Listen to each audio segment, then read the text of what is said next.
اعوذ باللہ من الشیطان اللعین الرجیم بسم اللہ الرحمن الرحیم۔ سامعین و ناظرین، آج ہم سورہ مبارکہ حجرات کی فیوز و برکات، فضائل، اہمیت اور عملیات کو بیان کریں گے۔ یہ مدنی سورہ ہے، مدینہ میں نازل ہوا اور 19 آیات پہ مشتمل ہے۔ سورہ مبارکہ الحجرات میں تقریباً 10 سے 11 موضوعات پہ گفتگو کی گئی ہے، جیسا کہ رسول اللہ کے سامنے پیش دشتی منع کی گئی ہے، یعنی ان کے سامنے اونچی آواز میں گفتگو کرنا، لڑائی جھگڑا کرنا اور ان کے ساتھ کیل و کال کرنا اس سے منع کیا گیا ہے۔ رسول اللہ کی آواز پہ آواز بلند کرنا اعمال ہبط ہو جائیں گے، اس کا تذکرہ بیان ہوا ہے۔ فاسق کی خبر دینے پر تحقیق کی ضرورت،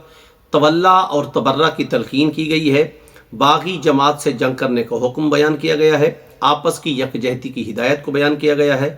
غیبت کی ممانعت اور شدید مذمت کی گئی ہے۔ اسلام آسان ہے اور ایمان مشکل ہے کو بیان کیا گیا ہے۔ اسلامی مساوات کا تذکرہ، ایمان کا اصلی معیار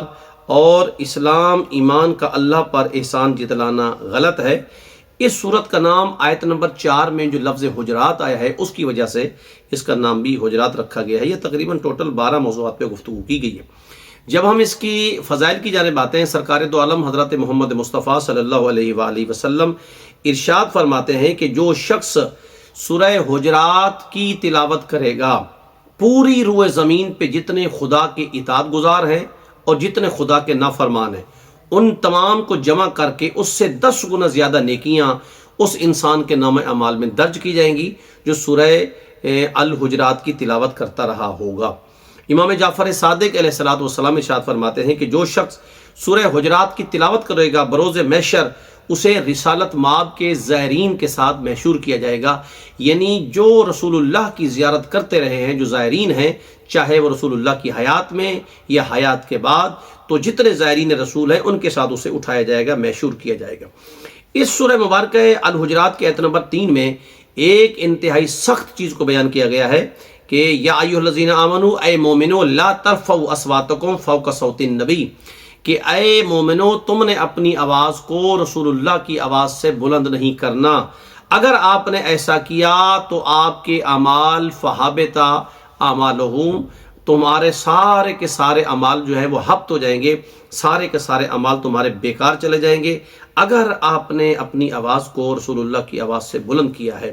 لیکن سامعین، یہاں انتہائی درد دل کے ساتھ یہ ہم روایت بیان کرتے ہیں کہ ایک موقع ایسا بھی آیا کہ جہاں ہم حدیث کرتاس کو پڑھتے ہیں، کاغذ قلم دوات والی حدیث، کہ پاک پیغمبر نے بوقت آخر صاحب سے کہا کہ لاؤ مجھے کاغذ قلم دوات دو، میں تمہیں ایسا ایک نوشتہ، ایک ایسی تحریر تمہیں لکھ دوں کہ جس کے بعد تم گمراہ نہ ہو سکو۔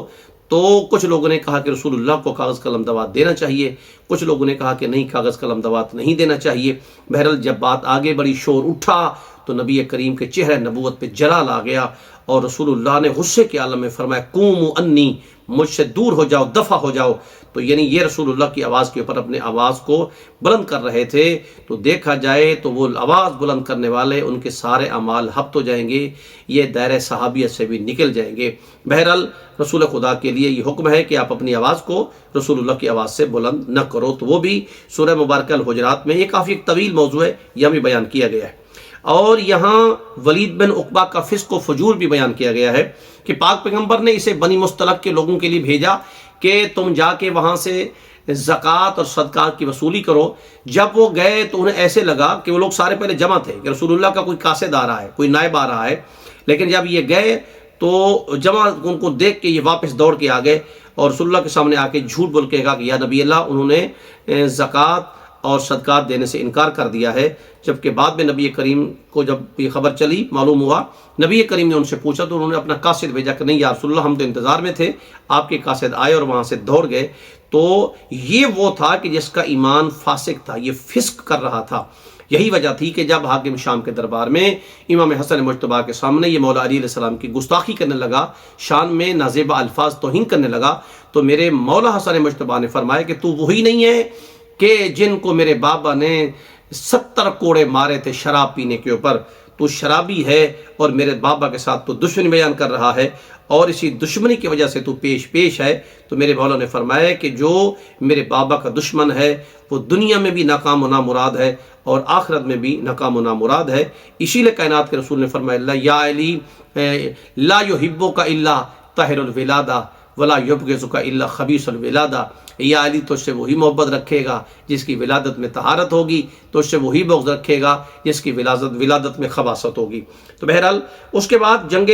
جمل کا تذکرہ ہے اور مختلف جنگوں کا تذکرہ بھی سورہ مبارکہ حجرات میں بھی بیان ہوا ہے، لیکن یہاں 3 جملے ہیں جن کو بیان کرنا ہم ضروری سمجھتے ہیں کہ مولا علی علیہ السلام کے کچھ خاص دشمن ہیں جن میں سے 3 کے نام بڑے مشہور ہیں، ناکسین، کاستین، مارکین۔ جنگ جمل میں جو علی کے خلاف آئے تھے ان کو ناکسین کہا جاتا ہے، صفین میں جو علی کے خلاف جنگ لڑنے آئے ان کو کاستین کہا جاتا ہے، جنگ نہروان میں جو مولا علی کے ساتھ جنگ لڑنے کے لیے آئے مولا فرماتے ہیں ان کو مارکین کہا جاتا ہے۔ حدیث مواخات، بھائی چارے کی حدیث بھی سورہ حجرات کی آیات کے ضمن میں بیان ہوئی ہے کہ پاک پیغمبر نے جب یہ آیت نازل ہوئی، کون سی آیت کہ انما المؤمنون اخوہ، کہ مومنین آپس میں بھائی ہیں، پاک پیغمبر نے مہاجرین و انصار کو بٹھا کے ایک دوسرے کا بھائی بنایا، خلیفہ اول کو خلیفہ دوم کا بھائی بنایا، خلیفہ سوم کو عبد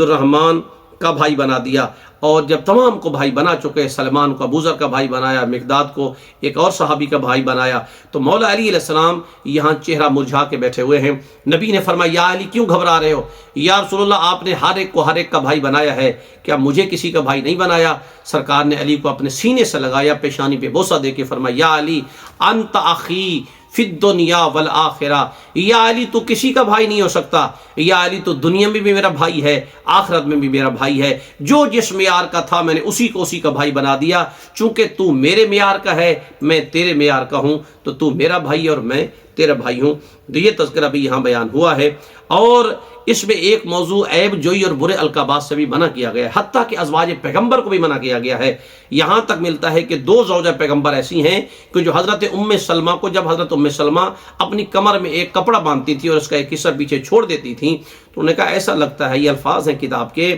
کہ وہ زوجہ پیغمبر 2 زوجہ پیغمبر ایسی ہیں جنہوں نے حضرت ام سلمہ کو طعنہ دیا اور کہا کہ تیرے کمر کے ساتھ ایسے ایک کپڑا لٹکا ہوا ہے جیسے کتے کی زبان لٹک رہی ہو۔ اور یہاں تک بھی ہے کہ حی ابن اخطب کی بیٹی صفیہ کو بھی انہوں نے طعنہ دیا کہ تو یہود کی بیٹی ہے۔ تو جب یہ ان کا رویہ دیکھا، اللہ نے فشاد فرمایا میرا حبیب آپ اپنی ازواج سے کہو کہ آپ عیب جوئی سے باز آ جائیں، ایک دوسرے کو برے القاب سے مت پکاریں۔ رسول کریم نے بلایا کس کو؟ جناب صفیہ کو، اور بلا کر کہا اگر تمہیں کوئی میری زوجہ طعنہ دے تو ان سے کہنا کہ سنو میں کس سے تعلق رکھتی ہوں، میرا بابا ہارون ہے جو نبی اللہ ہے، میرا چچا موسیٰ ہے جو کلیم اللہ ہے، اور میرا شوہر محمد ہے جو رسول اللہ ہے۔ تو یعنی یہ ازواج پیغمبر کو بھی منع کیا گیا ہے اور باقی لوگوں کو بھی منع کیا گیا ہے۔ جب ہم یہاں اس سے اور آگے بڑھتے ہیں تو ایک آیت میں ہے کہ قالت الاعراب آمنا قل لم تؤمنوا ولکن قولوا اسلمنا، پھر فرمایا کہ لما يدخل الایمان فی قلوبکم، فرمایا عرب عربی کہتے ہیں کہ ہم مومن ہیں، پھر حبیب آپ ان سے کہہ دو تم مومن نہیں ہو، اس لیے کہ ایمان تمہارے دلوں میں داخل نہیں ہوا ہے۔ اسلام آسان ہے، ایمان بہت مشکل ہے۔ پوچھا کہ یا رسول اللہ ایمان کون ہے؟ سرکار فرماتے ہیں وہ میرا بھائی علی ہے، جس کے دل میں میرے بھائی علی ابن ابی طالب کی ولا ہے، محبت ہے، وہ حقیقی معنوں میں مومن ہے۔ جس کے دل میں میرے بھائی علی کی محبت نہیں ہے، فرماتے ہیں وہ اس کے دل میں ایمان داخل ہی نہیں ہوا ہے۔ عملیات میں 3-4 چیزیں بیان کرتے ہیں اور کرنا ضروری سمجھتے ہیں۔ فرماتے ہیں اس صورت کو لکھ کر لٹکایا جائے تو گھر سے پریشانیاں دور ہو جائیں گی۔ سورہ مبارکہ حجرات کو لکھ کر اپنے پاس رکھیں، اگر انسان اتفاقاً کسی لڑائی جھگڑے میں پہنچ بھی جائے گا تو وہاں سے اس کو کوئی تکلیف نہیں ہوگی۔ جو عورت بچے کو دودھ پلاتی ہے اس کا دودھ کم ہے، بچہ بیمار رہتا ہے، روتا ہے، دودھ کی کمی محسوس کرتا ہے، سورہ مبارکہ حجرات کا تعویذ لکھ کر اس کے گلے میں ڈالے، انشاءاللہ پروردگار عالم اس عورت کے لیے آسانی پیدا کر دے گا اور بچہ بھی محفوظ ہوگا، ہر خوف اور خطرے سے بھی بچہ بچا رہے گا۔